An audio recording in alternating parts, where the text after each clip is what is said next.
Chano igre katin pa ambote. Même gete école les bronchons beno. Un enfant quitte le mois de juin, il part sur le site.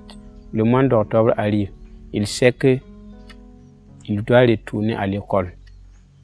Il y a des enfants, quand ils quittent comme ça, ils retournent vers le mois d'octobre. Le papa dit non, tu n'as pas travaillé ici pendant l'hivernage. Le moment où tu devrais m'aider, tu n'étais pas là. Donc cette année, je ne vais pas payer tes frais de scolarité. Bon, ça occasionne l'enfant à laisser l'école. Donc tout ça, moi, j'ai vécu tout ça, mais je n'ai pas, j'ai fait tout possible pour continuer.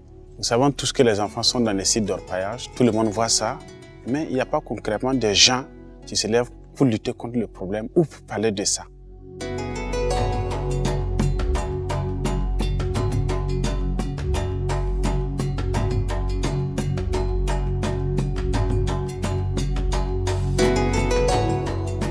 Le programme Démocratie locale et participation citoyenne est un programme qui vise le renforcement des capacités des collectivités locales et de l'organisation de la société civile dans la région du plateau central. Donc c'est un programme qui met l'accent sur la formation et le renforcement des capacités de l'organisation de la société civile pour les amener à jouer leur rôle de contrôle citoyen de l'action publique, les amener à interpeller les collectivités sur les services sociaux de base et aussi aux collectivités de jouer leur rôle de redevabilité vis-à-vis des citoyens. Ce programme, mis en œuvre en partenariat avec le laboratoire Citoyenneté et qui en est à sa première phase, couvre 8 communes de la région du Plateau central. 3 principaux outils ont été mis en place. La formation des acteurs des organisations de la société civile pour l'interpellation et le plaidoyer, l'appui des conseils communaux pour la redynamisation des cadres de concertation, la mobilisation des radios pour l'information des populations et l'éveil citoyen. Depuis 2006, la décentralisation a conféré aux collectivités le pouvoir de développer ou de prendre des initiatives pour le développement de leur localité. Mais en même temps, les organisations de la société civile doivent être partie prenante de ce processus de développement local. Il se trouve qu'au niveau des communes, les associations ne sont pas organisées de manière à jouer ce rôle et de manière à être légitimées vis-à-vis des collectivités. Donc notre programme a visé essentiellement à les amener à former des réseaux. Dans la commune de Mégué, le réseau des associations lutte contre l'abandon de l'école au profit des sites d'orpaillage. Les gens disent souvent que l'école, tu commences du CP1, 6 ans tu passes le CP, le premier examen du cycle primaire, tu continues au lycée, mais qu'il ne gagne rien. Donc immédiatement, pour quelqu'un qui repart dans les sites, en un mois, il peut revenir avec une moto, 200 000, 300 000. Nous sommes dans un secteur de Mégué, là où il y a un site d'orpaillage. Également, à Mégué-Ville, on peut en compter 3 qui sont dans la ville, n'en parlons pas dans les autres villages, où il y a des sites d'orpaillage, que les enfants facilement quittent l'école pour aller dans ces sites, ne serait-ce que revenir ce soir avec 500, 200, 300 francs. Il y a un village à côté, 7 élèves sont partis, ils sont restés dans les sites. Donc, les morts n'en parlons pas, même les sites où nous sommes comme ça. Et nous savons que des élèves sont restés ici. On n'en parle pas les maladies graves. D'autres sont devenus handicapés. Et nous, on a identifié le problème pour se mettre devant et travailler à résoudre ce problème pour que les enfants ne quittent pas l'école au profit des sites miniers. Raison pour laquelle nous avons travaillé avec les écoles et bien sûr les parents d'élèves pour pouvoir conscientiser, toucher du doigt, rencontrer les élèves qui sont dans les sites et les convaincre à repartir à l'école. Le réseau est composé de 8 membres, issus des 4 associations, donc 2 membres par association, membres du réseau. Donc nous constatons que chacun a déjà travaillé dans des domaines précis. Mais quand on s'est mis ensemble, on voit que non seulement ça devient plus large parce qu'il y aura plusieurs domaines qu'on va toucher, également nous conjuguons nos efforts pour aller plus de l'avant, pour être plus efficace sur le terrain. Donc la mise en place du réseau a été très bénéfique parce que ça nous permet aussi de travailler ensemble, de se connaître davantage et aussi sur le terrain de nous faire connaître. Nous avons travaillé sur l'abandon des élèves au profit des sites miniers. Nous savons également que d'autres réseaux travaillent sur des thèmes aussi très importants. C'est le cas dans la commune de Zorgo, où les associations travaillent sur la problématique de l'hygiène et l'assainissement dans les lieux publics. Nous avons essayé de voir au niveau de Zorgo, les bars, maquis et cabarets, ceux qui sont à jour par rapport aux documents, le dossier d'ouverture. Puisqu'il faut une autorisation pour les maquis et restaurants. Et dans ces documents, la question d'hygiène est évoquée. Donc on a essayé de mener des activités pour voir est-ce que les questions d'hygiène qui sont dans leur cahier de charge sont respectées. Au marché de Dolo, les dolotières il y avait des latrines à leur niveau. Mais à ce niveau, les gens déféquaient toujours à l'air libre. Mais après notre action, on a constaté qu'à ce niveau, ils utilisent maintenant les latrines. Au niveau des maquis également, et surtout au niveau des toilettes. Les toilettes, ce n'était pas du tout ça. L'hygiène n'y était pas. Mais après notre passage, on a vu qu'il y a un changement. Beaucoup ont amélioré en tout cas. Politique nationale de sécurisation foncière à monde rural. Une des approches du programme, c'est d'encourager la concertation multi-acteurs dans les espaces institutionnels de dialogue. C'est dans ce cadre que le programme soutient l'animation des cadres de concertation communaux, un espace de dialogue qui permet de réunir les principaux acteurs de la commune au moins 2 fois l'an autour de sujets de développement de la commune.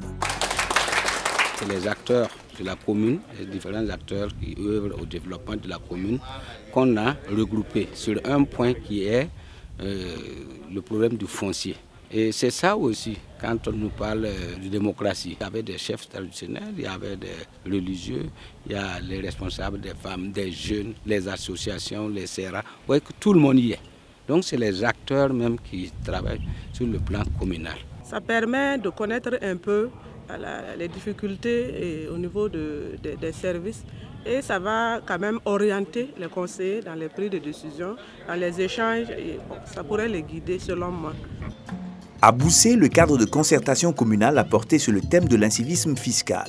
Avec les commerçants, on a décidé qu'à partir de ce jour-là, chaque commerçant, il ne faut pas attendre que les impôts viennent envers eux pour qu'ils payent les taxes, les impôts. Maintenant, ce sont les commerçants qui doivent se déplacer, partir pour payer leurs impôts, n'attendant pas que c'est les impôts qui doivent venir envers eux. Je pense que ça a été un outil essentiel.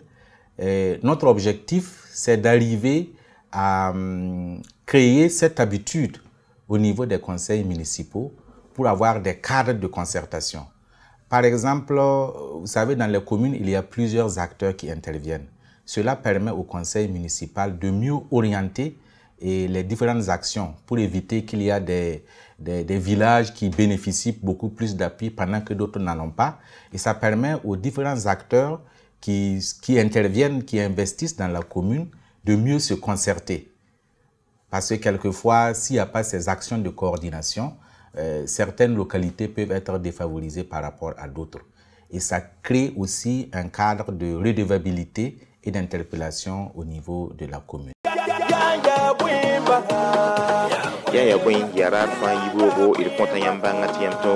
Les radios occupent une place très importante dans la mise en œuvre du programme. Nous avons créé une émission d'interpellation dans le cadre de cette collaboration et que nous appelons Yaya Boin. Et une émission d'interpellation citoyenne qui passe du lundi au vendredi à partir de juste 30 minutes. Voilà, pour permettre aux citoyens qui n'ont pas cette chance-là de venir à la mairie pour dire voilà tel ou tel problème, il faut le résoudre, qu'ils appellent en direct, voilà, poser le problème et nous transmettons ce problème aux maires et au conseil municipal qui vont prendre des décisions qui siennent. Nous pouvons citer le problème de divagation des animaux dans la ville de Ziaré et qui a été l'objet d'interpellation de la municipalité. Alors, ça a permis au conseil municipal de statuer là-dessus, voilà, et de prendre des mesures parce qu'on a remarqué qu'au cours de l'année, il y a eu des accidents de la circulation dû à la divagation des animaux. Donc le conseil municipal, en sa 3e session de cette année, voilà, a pris la mesure de faire sortir d'abord un communiqué, voilà, pour avertir les populations voilà, de faire entrer les animaux parce que, quoi qu'on dise, Zingaré, c'est une commune urbaine, donc il va de soi que la divagation des animaux, on puisse recadrer ce secteur-là. Auparavant, la mairie avait l'habitude de prendre les décisions et de coller au niveau du tableau d'affichage. Tout le monde ne connaît pas l'île. Et ce n'est pas tout le monde qui fréquente, par exemple, les mairies. Mais à travers la radio, nous reprenons bien sûr ces différents arrêts-là en langue morée pour montrer quelle est l'importance et pourquoi la décision a été prise. Un des grands avantages de la radio est sa large couverture qui permet d'atteindre beaucoup d'autres communes. Il y a des communes qui ne sont pas dans la province même de Lubritanga et qui appellent pour interpeller leurs maires, leurs conseils municipaux, voilà, par rapport à tel ou tel problème. Et quand c'est comme ça, nous faisons tout pour entrer en contact avec les collectivités concernées, voilà, pour leur poser le problème. Parce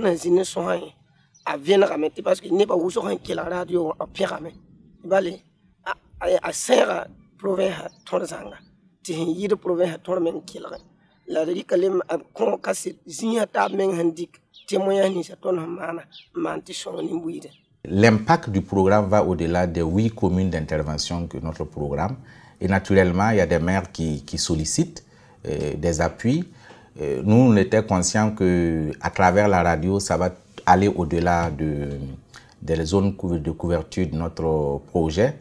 Mais ce qui est important, c'est de pouvoir travailler à asseoir une expérience solide qui va impacter les autres communes. Peut-être qu'à la prochaine phase, on pourrait essayer de toucher de manière pratique les autres communes. Le programme Démocratie locale et participation citoyenne, au bout de 15 mois de mise en œuvre, a posé des jalons et des dynamiques de gouvernance qui se construisent progressivement. C'est un bon programme en ce sens que ça permet de toucher large, voilà, et d'expliquer encore mieux les objectifs de la décentralisation aux populations pour qu'ils participent aux actions et le développement de leur collectivité. Il y a un grand changement de comportement au niveau des citoyens et même au niveau des élus. Parce que nous avons fait une émission par rapport à l'état civil. Et deux fois, quand il y a par exemple les coupures d'électricité, on n'est pas capable de livrer un papier de l'état civil. Nous avons fait une émission pour interpeller et la mairie, de par bien sûr ses partenaires, ont pu équiper l'état civil de plaques solaires. Donc, il n'y a plus d'arrêt. Il n'y a pas de raison qu'on dise qu'il y a coupure d'électricité et qu'on ne puisse pas délivrer un acte administratif à un individu de la commune. Ça, c'est par exemple, c'est des actions salutaires.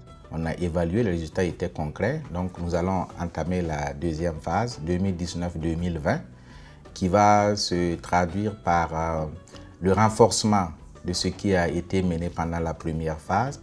Mais ce qui est important, vous savez, le laboratoire citoyenneté a mis en place Civitac, qui est une plateforme qui permet aux citoyens de s'exprimer ou de recevoir des informations sur leur commune. Donc, le programme va mettre l'accent sur les 8 communes dans lesquelles nous intervenons. Donc, il y aura une synergie avec Civitac. Les communes sont de plus en plus confrontées à des questions d'emploi des jeunes. Vous savez, dans la région du plateau central, par exemple, il y a la question de l'orpaillage. Nous sommes en train de réfléchir avec notre partenaire Labo Citoyenneté pour voir comment les 2 programmes de solidarité, c'est-à-dire travail décent et éducation, peuvent converger et voir s'il y a des liens à établir avec le programme Démocratie et Participation. C'est clair que ces liens existent et nous allons essayer de travailler à développer des programmes d'éducation qui influencent la question de gouvernance locale et vice-versa. Nous tara saret la community saret yawara patanti amba tone jin tigisga community saret yawara patandi tibeti zakame ti résidence bi aboin ti zakame yora le dakam ni rende la chance kanga buda hanan pamna chance tibien venir neba a songre min yira. Moi personnellement, je ne savais pas que les taxes vraiment faisaient partie même donc une contribution qui pouvait faire construire notre ville. Voilà, moi je me disais dans mon idée seulement que l'État est là seulement en train de prendre notre 10 francs là, on ne sait pas là où ça rentre. Bon. Mais maintenant à travers ces émissions, vraiment c'est clair. Tu sais que les 5 francs que tu donnes là, ça fait partie de la vie même de ta commune.